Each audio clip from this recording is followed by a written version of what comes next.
really my own purpose at a deeper level is to ignite and inspire people to keep looking. I was checking a lot of the outside boxes. I became so good at the linear path of climbing the ladder. At some point, I see that I was playing somebody else's game. Really tried to establish connections with Right. someone in the company. So good Apply. old-fashioned people skills. Yeah, it's at a whole new level. I would say to anybody who's still looking on the outside is to really turn inward. Kind of a curse and a blessing. Welcome to the podcast, Baiba Wisse. Pleasure to have you here. We are going to have, I think, a very interesting conversation today. Just to get things started, could you share a little bit about yourself, where you come from, where you're living now? What's your experience of the world so far? Yeah. Well, thank you so much for having me, Liam. I originally come from a small country called Latvia, which is in northeastern Europe. I was born under the occupation of Soviet Union at the time. And right now, somewhere after high school, I decided to venture across Atlantic Ocean, and I ended up in United States on the east coast of U.S. in a eastern state called North Carolina. So that's where I'm at, and Okay, I've been here for over 20 years, so over half of my life now. fantastic. Yeah, what drew you to North Carolina and not one of the other metropolis cities? Yeah, it was really kind of synchronicity. I signed up for a summer exchange program, and it was kind of like a lottery draw. It wasn't intentional, but the place where uh, I and my friend ended up was at the beach of North Carolina for summer work, and I ended up staying here. This was after high school.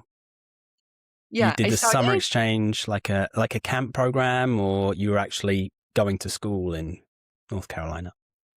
Yeah, I started university or college, in United States, college and university is a 4-year bachelor's degree. So I started in Latvia, and then I signed up for a summer exchange program. So you had to be a university student. Then, you could come here for a work program, and they were kind of summer jobs, whether you worked at a grocery store or some people worked at different entertainment parks. And then I ended up going back to Latvia, continuing my school there. And then I came back second year, and I eventually ended up transferring to a college here, graduating with a bachelor's degree here, and then staying. Fantastic, fantastic. What was the draw for you? Why America? Yeah.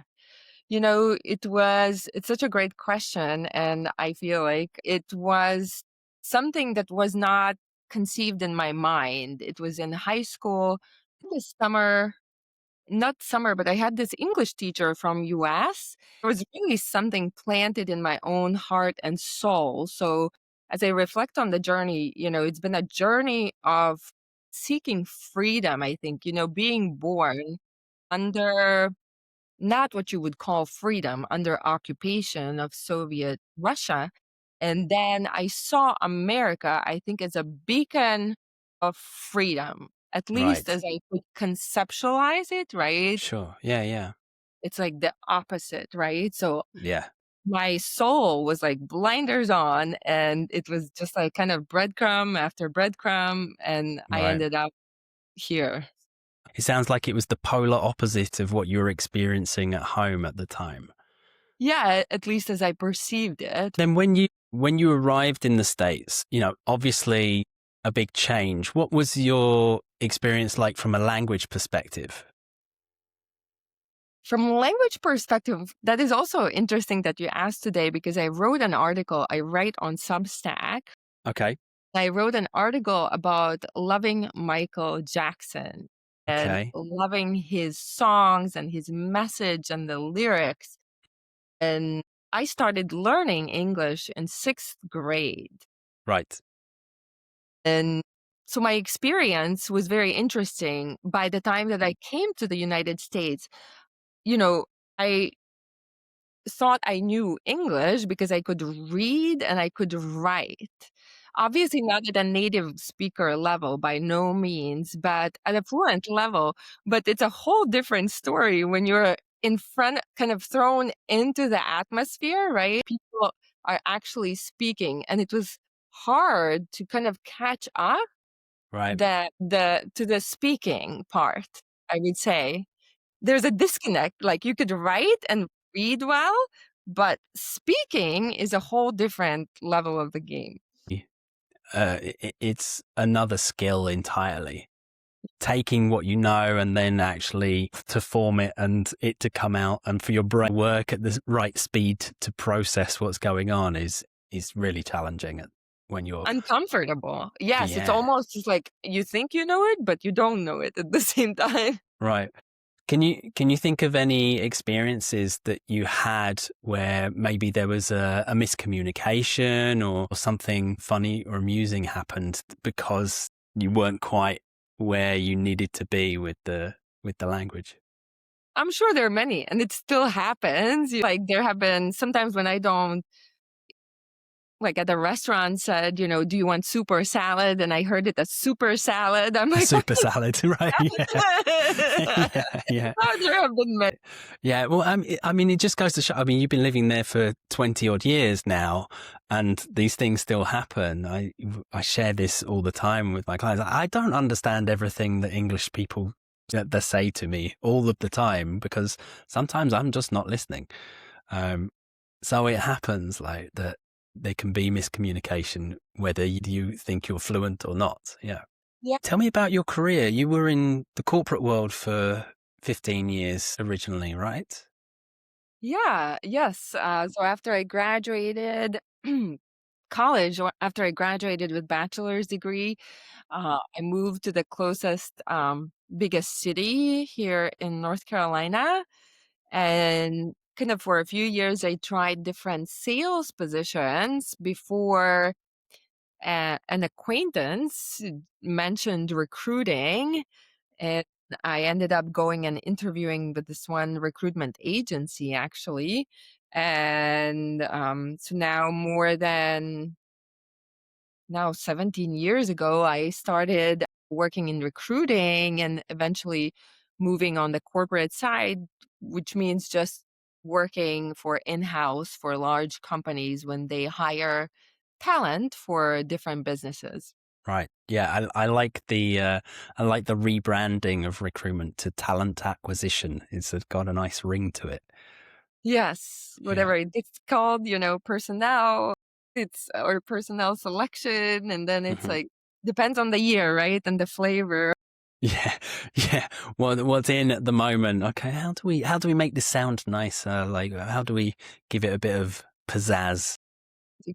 As part of your role, what were the unique talents and experiences that you had within the corporate environment? Yeah, so because I've been there for years, I had many different roles within that kind of umbrella or that function. I started from hands-on and then ended up leading teams, hiring for different businesses across different geographies. And it's different from hands-on recruiting to executive recruiting to seeing so many different skill sets, right? So many different titles and jobs that sometimes you don't even come across. And a lot of it is also managing, once you end up managing teams, a lot of it is dashboards, presentations, management and stakeholders, or fancy word of stakeholders in corporate. The corporate dictionary, isn't it wonderful? Yeah. So when you started rattling off those terms, organizational development, it's all Right. like a corporate You're lingo. getting flashbacks from times gone past, right? Yeah. It's like a Yeah. whole different world or whole Yeah. world in itself. Absolutely. It's um It's a monstrous entity in the States, particularly, isn't it? The Yeah. cogs are big and they turn quickly. Yeah, it's like a program. Yeah, absolutely. Hey, it's you. I've not seen you for ages. How are things? Busy? Yeah. Me too. Well, you know what we can do to remedy the fact that we don't see so much of each other is if you click on the subscribe and bell icons below this video, you will get notifications every time we release something new. And then you'll be able to see this face more often. Isn't that great? Obviously, you did the recruitment for lots of different types of roles and teams and mass recruitment focused headhunting. What were the standout skills for you? What would you look for in people, particularly as they're moving through their careers into higher level management? I think there are different skills, right, that are needed for being an individual contributor uh, versus a leader. Okay. So I think what we see a lot, what's done is that individual contributors who are successful then get promoted, don't really have the skill set of a manager Absolutely.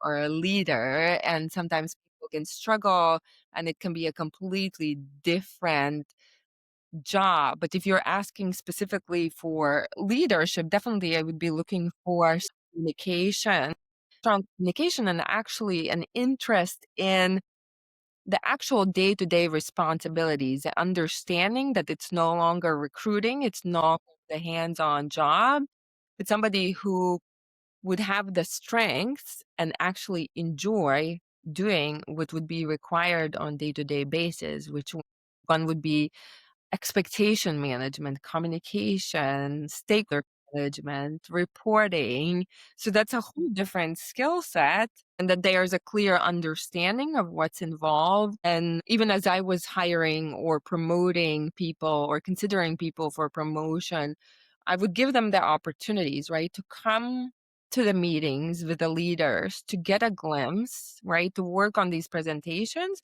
so you actually have an understanding of kind of what is the reality Right. Yeah. that you're actually aspiring to if you don't Sure. have direct experience. Yeah. Yeah, well, that was my next question. How did you know? What kind of ways did you coax these communication skills out of people to see if they would be a good fit for these roles?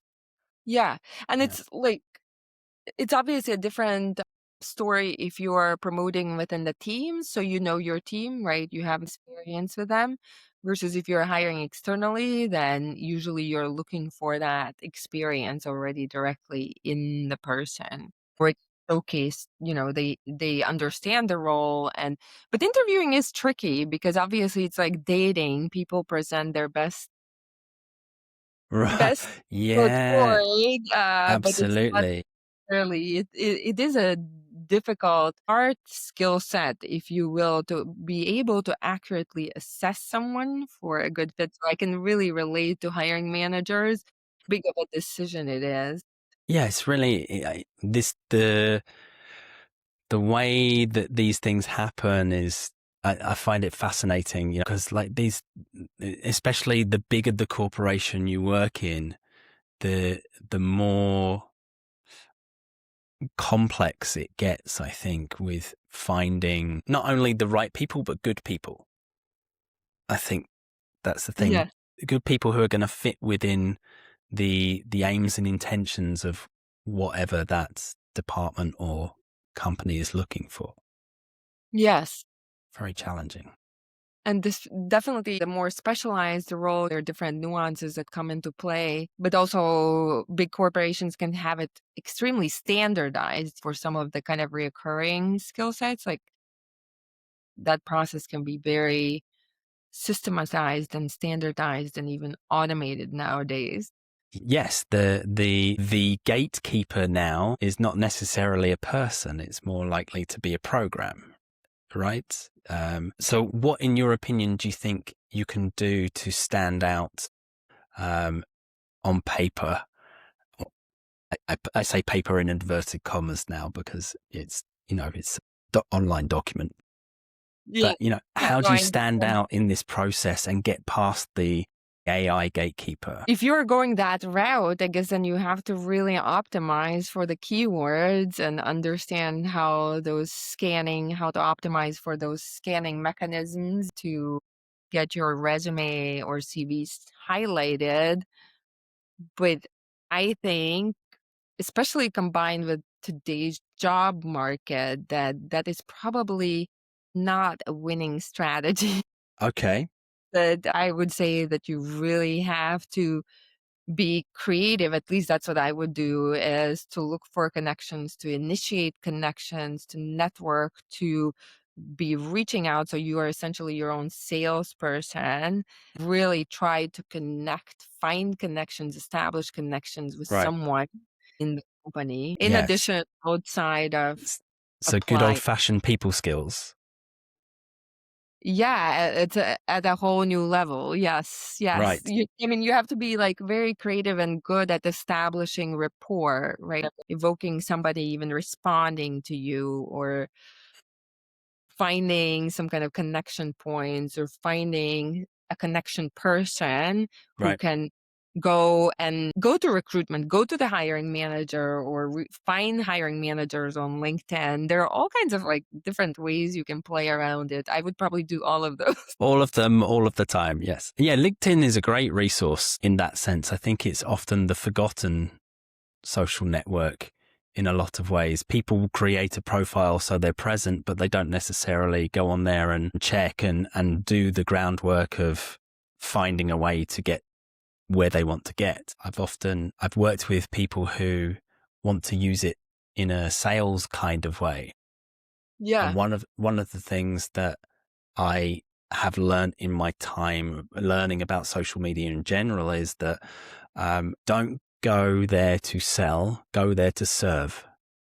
Hmm. Find a way to connect with the person, because if you just send them a hi, how you doing? I think what I do will be really helpful to you. It's going to be like it's the old style of cold calling, isn't it? You know,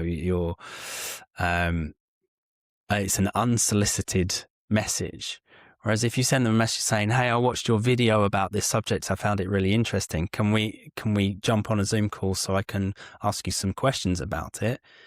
Yeah. That's showing a willing to say, "I see you and not what you can do for me." Yeah, definitely. Be human, find a human connection. Because it's kind of like leading with what can you do for me, or, I think it's easy to be overlooked. It's like, why, right? Like, put yourself in that person's shoes. Like, somebody is Yeah. just reaching out to you, and right away from the get-go, they want something. Right. Natural human instinct to go, okay, sorry, no, not interested, even if what they're offering is interesting, Yeah. because the first thing that's come across is the salesy approach is no is the Yeah. answer immediately. Beyond fluency friends, beyond fluency friends, BFFs, BFF, fluency, flu fighters, beyond fluency friend, flu fighters. But I can't work it out. Listen, if you have any ideas about what we should call ourselves, our little collective group of language learners who specialize in personal development, stick your ideas in the comments below, and we will put it to a vote and see what everyone thinks. Thanks a lot. Right, so spent this time in the corporate environment. What was the turning point for you? What changed, and what are you doing now that's different? Yeah, that's a great question. So there was not one turning point. Right now, what I'm doing is I host a podcast as well called Live in Technicolor. It's dedicated to sharing stories of other people, and also tools of how to design life. So find your purpose and design a life actually is energizing to your heart and soul. You might have heard, many people might relate to the fact that many people are going into work, but really looking forward to weekends. Living for the weekend. Yeah. Yes, and Yeah. it really wasn't no one turning point. I think life is usually many times also cyclical. Sometimes things get worse and sometimes they get better. And so there were kind of these moments that really highlighted to me that there was something inside of me. Like I was checking a lot of the outside boxes, Right. but in a way, I felt like I had built a house of cards, but not answered that call within, that there was something like missing, and that I didn't want to live to be 70 or 80 and look back and wonder, what if I had tried to find my own purpose? What if I had tried and gone for it to find something that is also energy and life giving to me? Do you think it was a conscious decision when you were younger to follow the business pathway? Was there something that you did as a young person that you loved, you dreamed about, and then maybe got sidetracked by the standard educational pathway? Was there something else you wanted to do back then that reappeared later in life? So it's interesting that you asked that. I could not connect the dots by one of those exercises where they said, what did you do as a child? What did you enjoy doing? I could not, for the life of me, connect the dots that way. Um, but in a way, now that I have connected the dots myself, I can see how that 5-year-old Baiba, that there's an expression of joy, of Hmm. enthusiasm, of Right. play that I actually feel in most of my day-to-day experience that was not there. Hmm.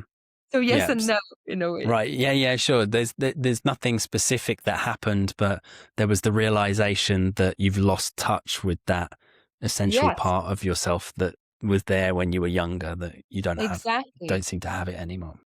And what you mentioned, the programming and the conditioning was deep. Right. And it took me really away. I can see how at 5 or 6 years old, I started betraying my own essence and kind of like created that divide. And then, of course, like you said, I went into the school system, and the next school system and the next system that's modeled is working for somebody, right? It's a great path of preparation.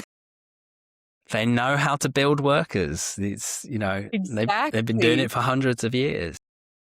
And it's so interesting that you say that because one of my biggest regrets is that I have a 16-year-old son who's in 11th grade now, and sending him into the public school system is probably one of my biggest regrets now. But, Right. it is what it is.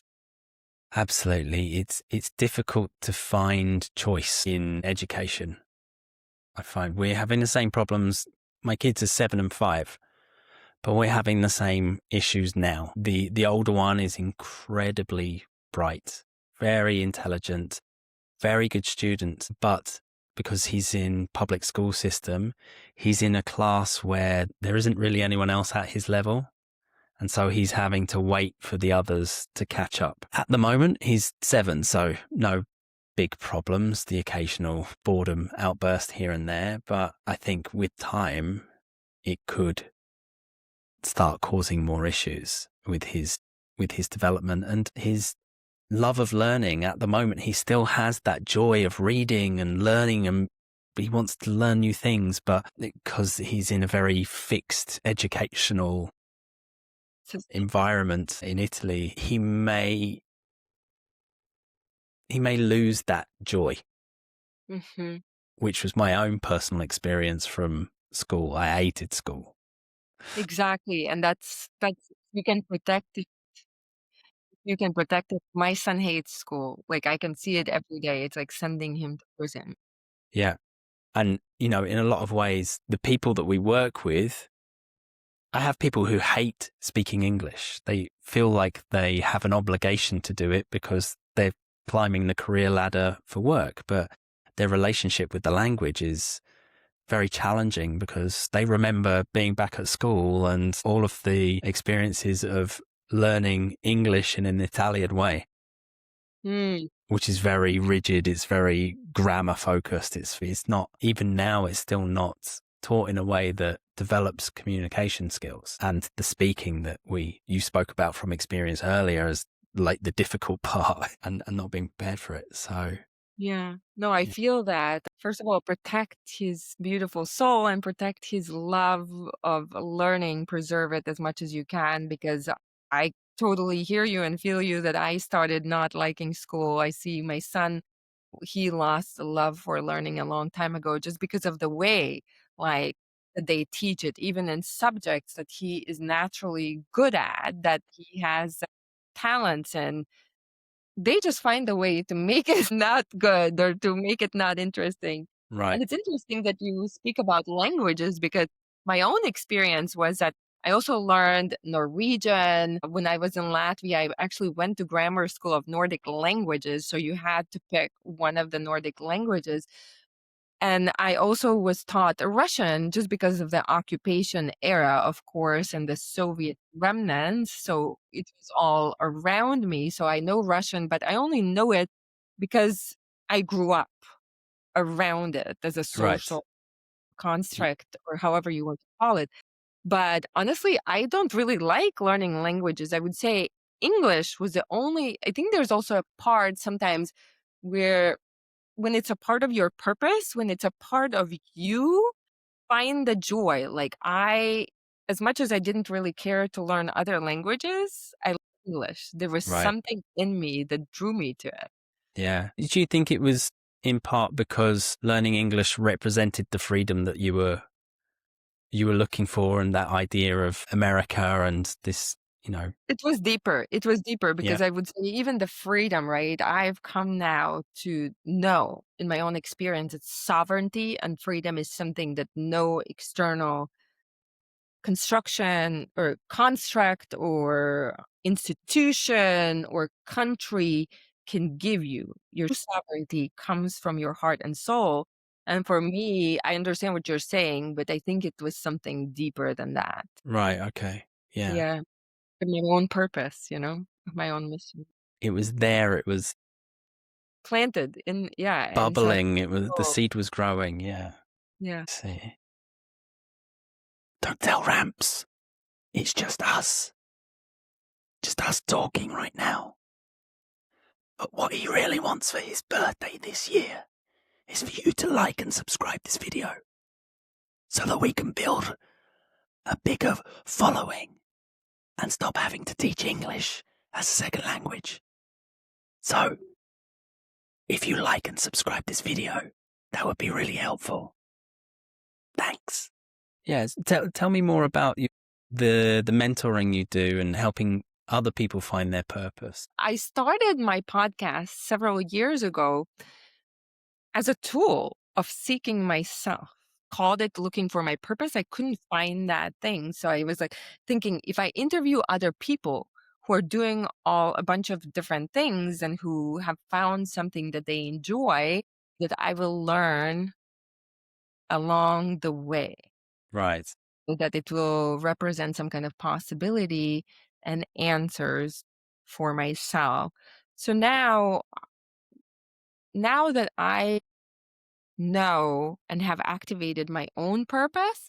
You mentioned I mentor and offer mentorship to others to find, and not only find, it's more activate and remember what is your unique purpose. I think that the tricky thing with purpose is that it is unique to you.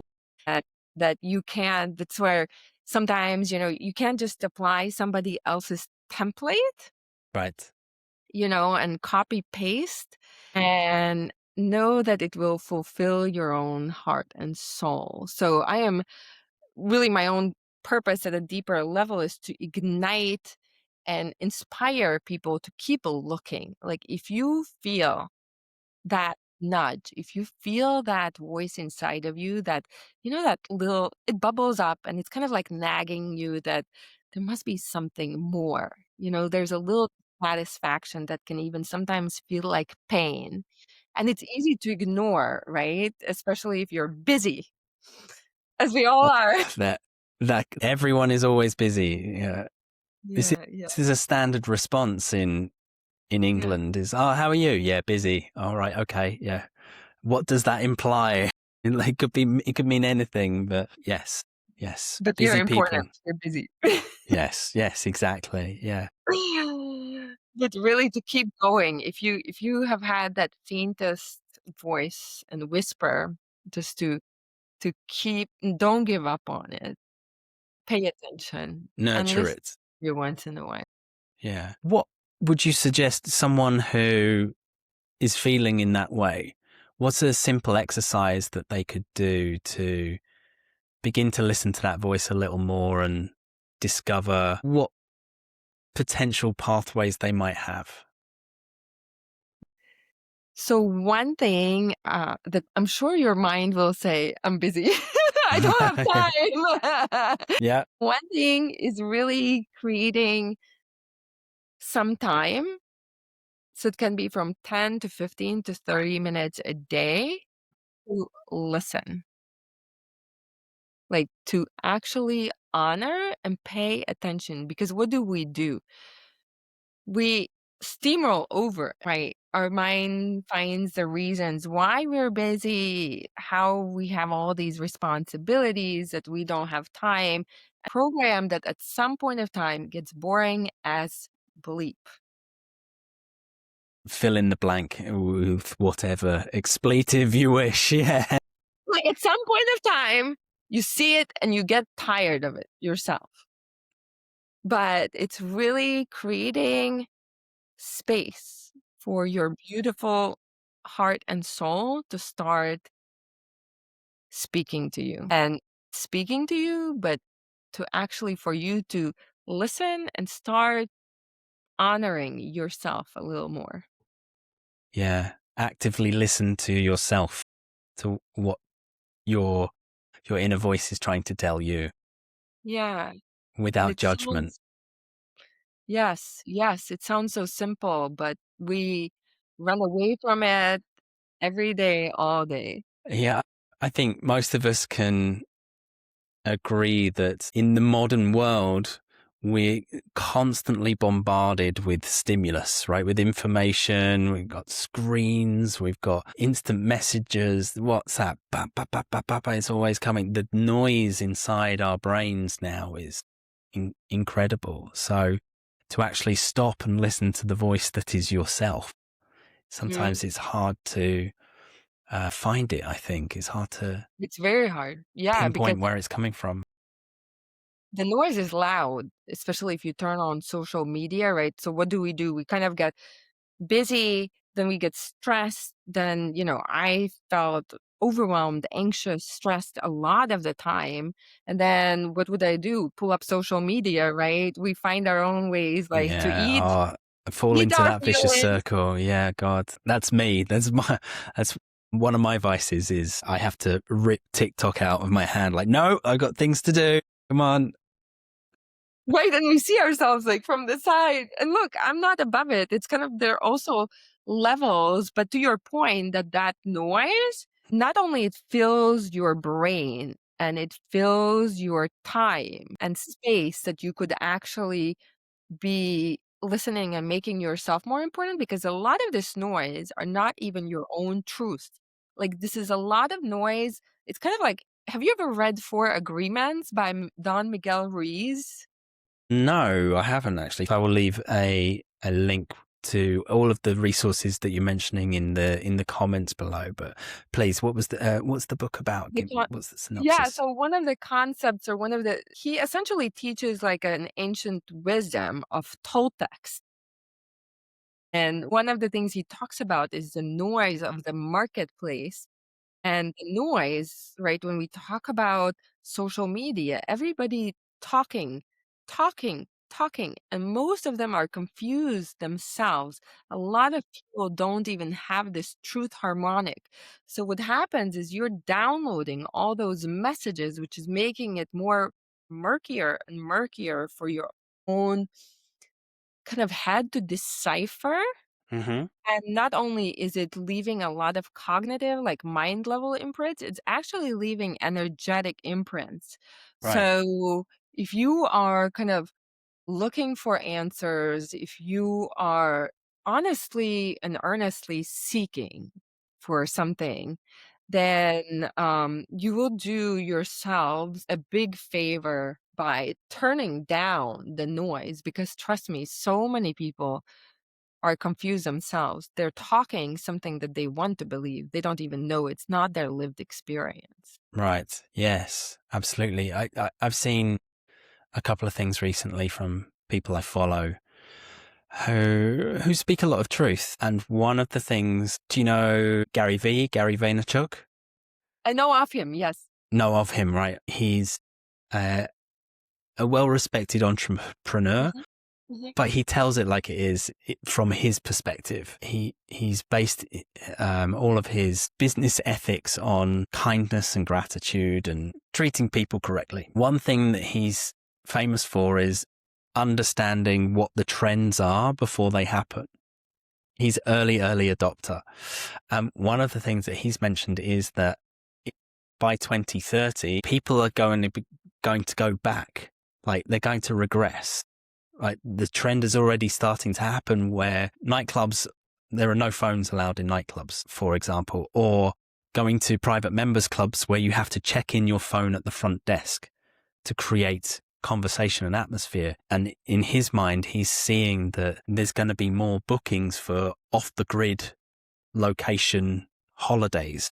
And this type of getting back to what life was like before it was interrupted with constant smartphones, Yeah, which I yeah. think is fantastic. I'm really looking forward to it. Like, sign me up. Yeah, and then I Yeah. think it's also, like, even if it is, like, online, that people are yearning for truth, and they are yearning for, uh, a connection, like, real connection, kind of like real conversations as we are having right now versus AI made reels, Right. again, more noise. So yeah, Yeah. I can totally see that. Yeah, Yeah. and he Yeah. does come across very authentic and honest. And the only thing is, even when you watch Gary, right, or you Hmm. watch anybody that you aspire to, their soul has a completely different mission than yours. And this is where it's like Gary is very capable of handling so many things. He's also very extroverted. And if you're introvert and you try to copy his model, you will be exhausted, burnt out, Absolutely. or Yes. skip out. I completely agree. Yeah. So you have to, like, this is where it's good and not Yeah. good. Yeah. Same time. Yeah. Absolutely. Yeah. Telling people, oh, you need to make 20 pieces of content a day is like, okay, well, that's not going to happen. That's not Yeah. achievable unless you have a well-oiled machine around you who are able to take what you say and then do all the work around it. But yeah, no, I completely agree. There has to be a level of personalization um, with any personal development work. I think it's called personal development for a Yes. reason, True. right? Very, very true. Because you might be a writer. Mm. You might not be a marketing. He's a marketing person Yes, yes. and a He's a business person, but you might be, your soul might have come here to write.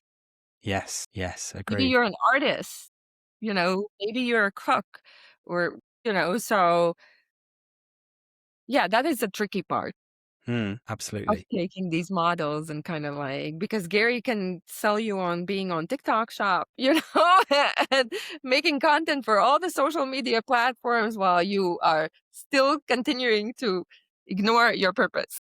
Right. Yes. Exactly. Exactly. There has to be an alignment Mhm. for it to work Yeah, because it doesn't matter what you try if there's no alignment with the purpose. Then yeah. the chances are it won't be as successful as if you were completely aligned with purpose. Who is the one person's work you keep coming back to or recommend most to other people? Right now, I honestly can say I'm no longer looking on the outside. So I'm gonna refer one person because I spent years reading the self-help books, searching through different even teachings, gurus. And once you activate your own essence, you become your highest authority. So right now, I would say honor you. You are the highest authority on your purpose, on all the answers. So I would say to anybody who's still looking on the outside is to really turn inward, because it's kind of a curse and a blessing to be for these teachings and answers from other people. And that's why when I mentor people, an individualized approach, because you are so unique. Right. Yeah. I like that. That's very wise, because otherwise you might get stuck in a cycle of chasing the next thing. Yeah. I mean, you're Yeah. chasing externally, which is okay. Yeah. I chased externally for over 20 years Mm. until I got to this place Hmm. of the final like reconnection. But once you Hmm. activate your essence. So this is where your purpose, it can sound frustrating, but it is encoded in you. Finding your own purpose is a remembrance. So that is kind of part of what you were talking about, this reconnection. When you, like, I was split off. There was a split that happened also partly because of traumatic events in my own childhood. So, and the systematic programming, as you mentioned, that we all go through. So, this is kind of like things that happen that split you from your soul. They are kind of like chains, also, if you think about it. Like, if you start adopting this programming as your own with time, and they are kind of like chains. And this is where I teach really dissolving those chains that have claim on your own soul and essence.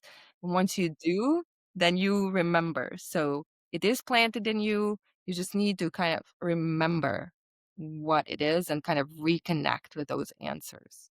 Okay. Yeah. I love the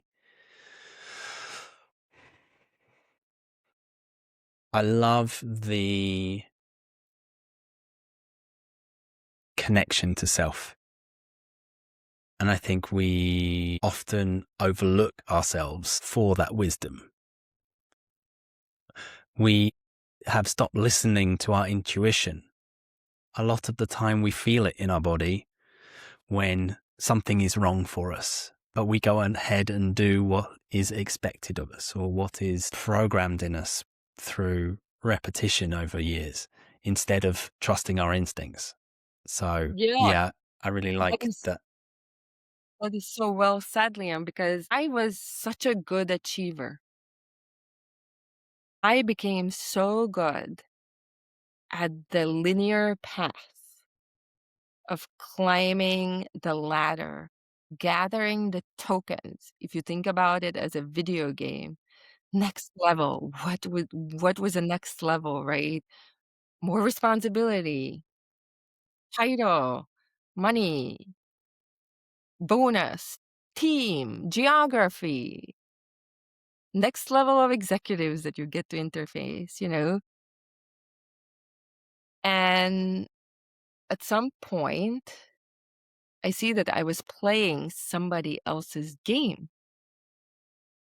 This wasn't even a game of my own making. So I don't really teach a cognitive process. That's why I don't have a framework. I walked a deeply devotional path, and it's also on a spiritual level. And this is what I do. I do mentorship at a very deep spiritual level. That's not just a cognitive concept framework, Right. how you hear like gurus or whoever talk about it, but it's like on a very intellectual level. Hmm. I have walked a path like back to myself through fire, my own fire. Right. And it's been a path of courage, of reckoning, of fear, but it's been also a beautiful devotional path. Where is the path taking you? What's next? So definitely, what's next? So partly that is one of the things that I have been deconditioning, Liam, is Hmm. that I don't need to know what's next. So Okay. Yeah. mind, right? The mind is like a dog with a bone. Hmm. What's next? What's plan A? What's plan C? But that is not your soul's plan. It's more like now it's become this dance when I'm longer ruled by fear, by daily anxiety, overwhelm, and stress. I have started dancing with this life. Right now, definitely the podcast. I love interviewing. I love having these conversations. So that's definitely a part of my own purpose. I also write, so I have discovered that that is something that is really coming up for me that gives me tremendous joy, even ecstasy, and it's just coming. Like it's easy. It's really the path is dancing with life and actually a path of enthusiasm and rediscovered aliveness and that spark within me. So that's my devotional path forward. Well, Baiba, thank you so much for joining me today. Really enjoyed our conversation. I'm going to get some links from you so people can find you with the podcast. Yes. We're going to get the book you mentioned and also the Substack article you wrote about Michael Jackson, because that for Awesome. me would be very nostalgic as well. Well, Thank you so much for your work and for your presence, and I really appreciate your time today. Thank you. ditto, Liam, and thank you for your sincerity.